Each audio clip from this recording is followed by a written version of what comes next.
जब विश्वविद्यालय में था तो मेरे वाइस चांसलर को मैं मिलने गया। वो बहुत आधुनिक आदमी थे, सारे विश्व का भ्रमण किया था, कैम्ब्रिज और ऑक्सफोर्ड में भी पढ़ाया था, कैम्ब्रिज से ही डीलिट थे, तो बिल्कुल ही अत्याधुनिक थे। उन्होंने मेरी दाढ़ी मूछ देखी और मैं तो यूनिवर्सिटी में भी लुंगी पहनता था, एक बड़ा छब्बा, और खड़ा हूं कि आधा मील से लोगों को पता चल जाए कि मैं आ रहा हूं, तो लोग सावधान हो जाएं कि बाबा जी आ रहे हैं। जिनको डरना हो डर जाएं, जिनको भागना हो भाग जाएं, जिनको जो भी इंतजाम करना हो कर ले। मैं गया था उनसे कि मुझे स्कॉलरशिप चाहिए। उन्होंने कहा कि स्कॉलरशिप तो पीछे हम बात करेंगे, पहले मैं ये पूछना चाहता हूँ कि तुमने बाल और दाढ़ी क्यों बढ़ाए। मेरे विभाग के तो जो अध्यक्ष थे, मेरे जो प्रोफेसर थे, मुझे बहुत प्रेम करते थे, जो मेरे साथ गए थे मेरी सिफारिश के लिए कि मुझे निश्चित ही स्कॉलरशिप मिलनी चाहिए। वो मुझे समझा के ले गए थे कि देखो किसी विवाद में नहीं पड़ना। रास्ते भर मुझे समझाते रहे थे, देखो मैं तुमसे फिर कहता हूँ। दरवाजे के बाहर भी उन्होंने मुझसे कहा, देखो मैं तुमसे फिर कहता हूँ, बात विवाद नहीं करना, अपने को स्कॉलरशिप लेने से मतलब है, और स्कॉलरशिप तुम्हें मिल जाएगी। मैंने उनसे बात की है, वो राजी है, कोई अड़चन नहीं है, लेकिन तुमने अगर कोई बात विवाद खड़ा कर लिया तो मुश्किल खड़ी हो जाएगी। तुम जैसे मुझसे बात विवाद करते हो उनसे मत करना। मैं सुनता रहा, मैंने कहा कि जब उनसे नहीं करना तो तुमसे भी नहीं कर रहा हूं।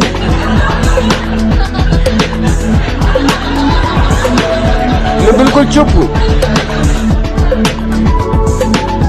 मगर मैं ये भी कह देता हूं कि अगर उन्होंने कोई बहुत बुनियादी बात छेड़ दी तो फिर बाहर में जाए स्कॉलरशिप, मिले कि ना मिले। और उन्होंने यही बात छेड़ दी। उन्होंने देख के मुझे कहा कि और सब तो ठीक है, दाढ़ी मूछ क्यों बढ़ाई। मेरे प्रोफेसर जो मेरे पास ही बैठे थे, पैर से मेरे पैर में पैर मारने लगे कि चुप। मैंने उनसे कहा कि देखिए, इसके पहले मैं आपसे बात करूं, मेरे प्रोफेसर को कहिए कि मेरी टांग में टांग न मारे। मेरे प्रोफेसर तो बहुत घबरा गए, उनको तो पसीने छूट गए। मैंने कहा कि तुम्हें क्यों पसीने छूट रहा है, स्कॉलरशिप मेरी जा रही, जाने दो। और वाइस चांसलर तो बहुत हैरान हुआ कि मामला क्या, उन्होंने क्यों टांग में टांग मारा। मैंने कहा ये मुझे समझाते आ रहे हैं रास्ते भर से कि अगर विवाद किया तो स्कॉलरशिप चली जाएगी। मैंने भी इनसे कह रखा है कि अगर उन्होंने कोई बुनियादी बात छेड़ी तो विवाद होकर रहेगा। आपने बुनियादी बात छेड़ दी, अब ये मेरी टांग में टांग मार रहे। अब मैं स्कॉलरशिप की फिक्र करूं कि अपनी आत्मरक्षा करूं, आप बोलिए। उन्होंने कहा तुम फिक्र छोड़ो, विवाद कर सकते हो, स्कॉलरशिप कहीं नहीं जाएगी। मैंने कहा स्कॉलरशिप का मामला पहले निपटा दीजिए, ताकि ये नहीं तो ये मेरी टांग में टांग मारेंगे। बात इतनी साफ थी कि उन्होंने पहले मेरी स्कॉलरशिप के फॉर्म पे दस्तखत किया कि ये खत्म, अब बोलो। मैंने कहा मैं तुमसे ये पूछता हूं कि आपने बाल और दाढ़ी कटाए हैं या मैंने बढ़ाए।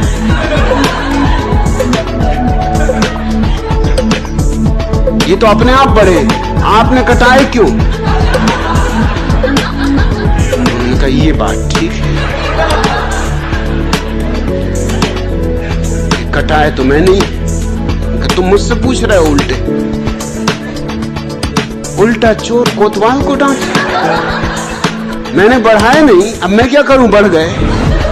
कटाए नहीं, ये बात जरूर है, क्योंकि मैं आज तक तय नहीं कर पाया कि कटाऊं कैसे। भगवान बढ़ा रहा है और मैं कटाऊं। अब कल तुम हमसे यही कहने लोग उंगलियां क्यों नहीं कटाई, कि टांग क्यों नहीं कटाई, ये तो बड़ा मुश्किल हो जाएगा। हम क्या क्या कटाएं,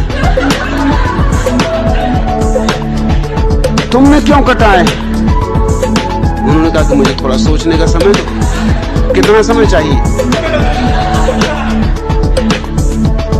मैंने कहा स्कॉलरशिप का मामला तो खत्म हो चुका है, अब ये बात चलेगी, इसको मैं छोड़ने वाला नहीं हूं। मैं रोज आ जाया करूंगा, आप सोचें रोज मैं ठीक 11 बजे आपके दफ्तर पर दस्तक दिया करूंगा। दस्तक देने की वैसे भी जरूरत नहीं मेरी, खड़ा हूं करीब आधा मील से बस।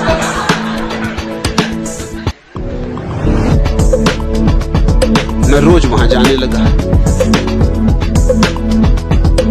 वो मुझे देखते ही से कहते कि भाई अभी नहीं सोच पाया। चौथे दिन मुझसे बोले कि तुम मुझे सोने दोगे कि नहीं। रात भर मैं करवटें बदलता हूँ, सोचता हूँ कि क्या जवाब देना। कठाए तो मैं नहीं है, ये बात तो सच है। कसूर मेरा ही है, जो कुछ भी भूल चूक है मेरी, पूछा भी मैं नहीं। मैंने उनसे पूछा कि थोड़ा सोचो तो, अगर कोई स्त्री दाढ़ी मूछ बढ़ा दे उसको तुम क्या कहोगे? उसको हम पागल कहेंगे। उनका और कोई पुरुष दाढ़ी मूछ कटा ले उसको तुम क्या कहोगे? स्त्री बेचारी पागल क्योंकि दाढ़ी मूछ बढ़ा ले। मैं उनसे पूछा कि अगर स्त्री दाढ़ी मूछ बढ़ा ले उससे कोई विवाह करेगा? मुश्किल है उससे कोई विवाह करे। आप विवाह करोगे? मैं तो कभी नहीं करूंगा। दाढ़ी मूछ वाली स्त्री से कौन विवाह करे? तो मैंने कहा कि और जिस स्त्री ने आपसे विवाह किया है उसे चुल्लू भर पानी में डूब के मर जाना चाहिए। उसने दाढ़ी मूछ रहित पुरुष से विवाह कर लिया। ये क्या अन्याय है? ये कैसा मापदंड? दोहरे मापदंड चल रहे हैं। 5वें दिन उन्होंने मुझसे कहा मैं हाथ जोड़ता हूं। प्रश्न तो मुझे और भी पूछने थे। मैं मतलब खड़ा हूं के संबंध में, और ये चोगा और ये लुंगी, मगर मैं कुछ नहीं पूछता भैया। मुझे पूछने नहीं प्रश्न, मैं हार गया। मैं अपने प्रश्न वापस लेता हूं। और अब मैं समझा कि तुम्हारा प्रोफेसर क्यों तुम्हारे पैर में टांग मार रहा। अरे वो मेरी टांग में टांग मारता तो ठीक था, उसे मुझे सावधान करना था, तुम्हें क्या सावधान करना।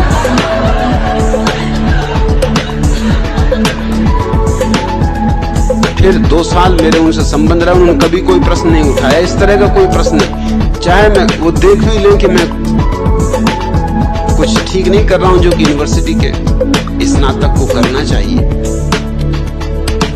मगर अगर मैं ऊंट पे भी सवार होकर पहुंच जाता तो भी मुझसे नहीं पूछ सकते थे तो ऊंट पे सवार क्यों, क्योंकि पता नहीं इसमें से क्या मामला निकले, फिर पीछे झंझट खड़ी हो।